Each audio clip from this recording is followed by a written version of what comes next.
11 अप्रैल 2025 पटना गांधी मैदान के पावन धरती पर 38 जिला का प्रदेश बिहार के हर कोने से लाखों की तादाद में जो हमारे बिहार प्रदेशवासी इकट्ठा हो रहे हैं, इस उम्मीद के साथ जन स्वराज के झंडा के नीचे, प्रशांत किशोर के विचारधारों के नीचे, उनके विचारधारों से जुड़ करके, चूंकि 35 वर्षों से दो भाइयों की जो आधिपत्य में ये बिहार चल रहा है, आशा उम्मीद के साथ, जो आशा और उम्मीद धरातल पर दिखाई नहीं दे सका, उस विचारधारा को बदलने के लिए, एक नया सवेरा लाने के लिए, नई सरकार बहाल करने के लिए, नई उम्मीद के साथ कि प्रशांत किशोर हमारा अगला सीएम हो, जन स्वराज का सरकार हो, और जो वादा हो वो वादा धरातल पर उतरे, इस विश्वास के साथ हम इकट्ठा हो रहे हैं लाखों के तादाद में।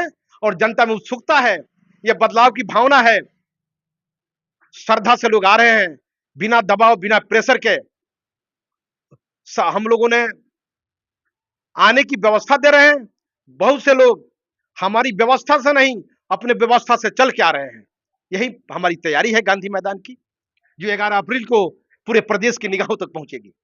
अच्छा सर, इससे पहले बहुत सारी रैलियां हुई है पटना के गांधी मैदान में, फिर भी बिहार नहीं बदला। क्या लगता है कि लाखों की संख्या में जो लोग इकट्ठा हो रहे हैं, तो इससे बिहार बदल सकता है?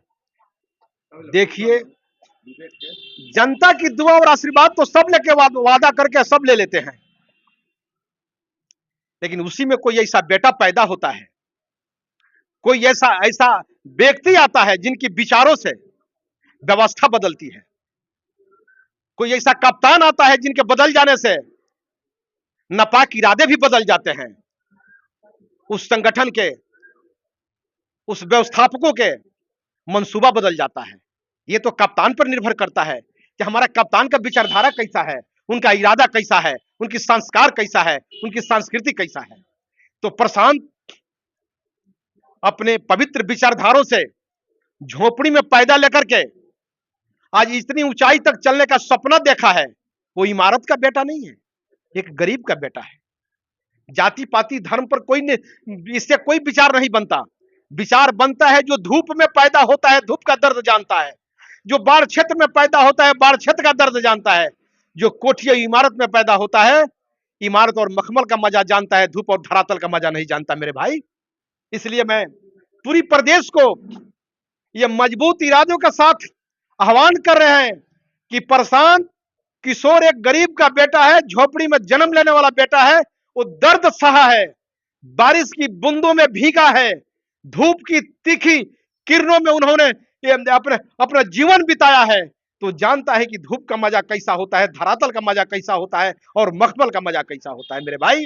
इसलिए मेरा कप्तान विचारधारा का पवित्र है, तो व्यवस्था बदलेगी। इरादा यदि बदलने की मजबूत संकल्प है, तो बिहार का हर लोकेशन, हर और व्यवस्था चेंज हो जाएगी। अच्छा सर, सभी पार्टियां आती है, चुनाव लड़ती है, चुनाव लड़ने के समय बड़े बड़े वादे किए जाते हैं पार्टियों के द्वारा, लेकिन जैसे ही चुनाव जीतती है उसके बाद सभी वादे झूठे हो जाते हैं। अगर जन स्वराज भी इसी तरह का काम करती है तो आगे आप लोग क्या कीजिएगा? अगर हम तो सिपाही हैं, इस पार्टी के प्रखंड अध्यक्ष हैं, एक छोटा कार्यकर्ता है, छोटा नेता, छोटा सिपाही समझिए। यदि हमारे कप्तान, हमारी पार्टी अपने वादा पर खरा नहीं उतरी, विश्वास टूट गया, विश्वास डूब गया, इरादों की दिशा बदल गई, तो हे हमारे बिहार प्रदेशवासी, हमारे नौजवान किसान, माता बहन बहू बेटी, जिस तरह 2025 में आपके हाथों में बैलेट और मुहर दिखाई देगा बदलाव के लिए, ये चीज 2030 में भी आपके हाथों में होगी। यदि आपके तर्कस में तीर होगा और आपके हाथों में गांडी होगी, तो जिस गांडी से आपका तीर या अन्य राजनीतिक दलों के सीना को विदीर्ण कर रही है, यह आपका बैलेट और आपका मुहर जन स्वराज को भी बख्शेगी नहीं। इस उम्मीद के साथ हम आपसे वादा कर रहे हैं। यह शस्त्र आपके हाथों में होगी, बंदूक आपके हाथों में होगा, और गोली आपके बेल्टों में होगी। जो गोली आज दिन के लुटेरों के सीना पे चलने जा रहा है, कभी रात के लुटेरों के सीने पे चला, तो ये चीज वादा करके धोखा देने वालों के भी सीना पे चलेगी। इस वादों के साथ हम आपसे निवेदन कर रहे हैं कि लोकतंत्र तभी बहाल रहेगा जब बदलाव और परिवर्तन होते रहेंगे। अच्छा सर, बिहार अच्छा खासा चल रहा है। कहा जाता है कि बिहार में विकास की नदियाँ बहती है। तो फिर बिहार को बदलने की ज़रूरत क्यों पड़ी? बदलाव रैली करने की ज़रूरत क्यों पड़ गई? विकास सिर्फ किताबों में रह गया, धरातल पर दिखाई नहीं दिया। सत्तारूढ़ पार्टियों की जुबानों पर रह गई, उनकी मजबूत और ऊंची आवाजों में रह गई, उनके हृदय से निकलती हुई शब्दों में रह गई, धरातल में नहीं आया, जनता के झोपड़ी तक नहीं पहुंच पाया।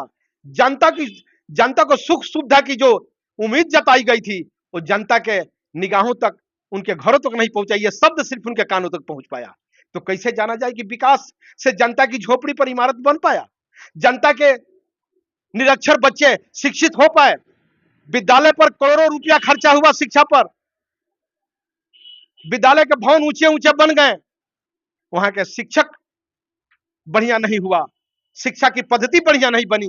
क्या खिचड़ी खिला देने से बच्चे बुद्धिमान और विद्वान हो पाएंगे? गरीबों का उत्थान हो पाएगा? जातीय आधार पर आरक्षण दिया गया, तो क्या आरक्षण दलित के हर परिवार को मिल पाता है? मिलता है जनक चमार के बेटे को, मिलता है रामविलास के बेटे चिराग पासवान को, मिलता है मायावती के शाखा और संबंधियों को। क्या झोपड़ी में पैदा लेने वाले हमारे दलित भाइयों को कहां आरक्षण मिल पाता है? कहां उनके बच्चों का उत्थान हो पाता है? कहां वो शिक्षित हो पाते हैं?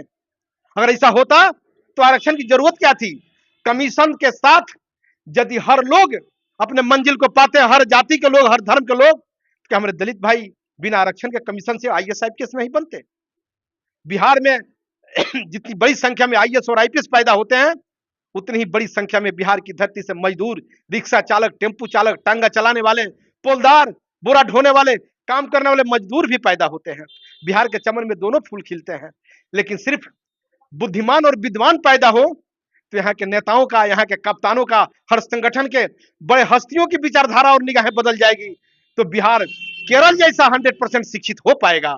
लेकिन ये बदलता नहीं। हमने सुना है बचपन में इंदिरा गांधी के पास कोई बिहार का नेता जाके कहा था कि बिहार में शिक्षा की व्यवस्था नहीं बदल पाती है, तो इंदिरा गांधी जी ने बोली थी कि भारत की उस समय 22 प्रदेश का बिहार था, 22 प्रदेश का ये देश था, लेकिन आज 28 स्वतंत्र प्रदेश का ये देश है और 7 केंद्र शासित प्रदेश का ये देश है। लेकिन बिहार के नेता सिर्फ मंत्रालय परिवर्तन के लिए, मंत्रालय मांग के लिए केंद्र में प्रधानमंत्री के नजदीक जाते हैं, न कि बिहार की व्यवस्था बदलने के लिए, बिहार की गलत मानसिकता बदलने के लिए, बिहार की शिक्षा पद्धति को ऊंचा उठाने के लिए। ऐसा विचारधारा लेकर के केंद्रों में नहीं जाते, ऐसा सवाल नहीं करते। ऐसा सवाल सिर्फ राजनीति के मंचों पे किया करते हैं मेरे भाई। तो क्या बिहार की राजनीति के मंचों पे ऊंची और सुनहली शब्द दे देने से क्या झोपड़ी के इरादे, झोपड़ी की व्यवस्था बदल पाएगी? यही कमियां है बिहार की धरातल पर। जो आवाजों से निकलते हैं वो धरातल तक नहीं पहुंच पाता।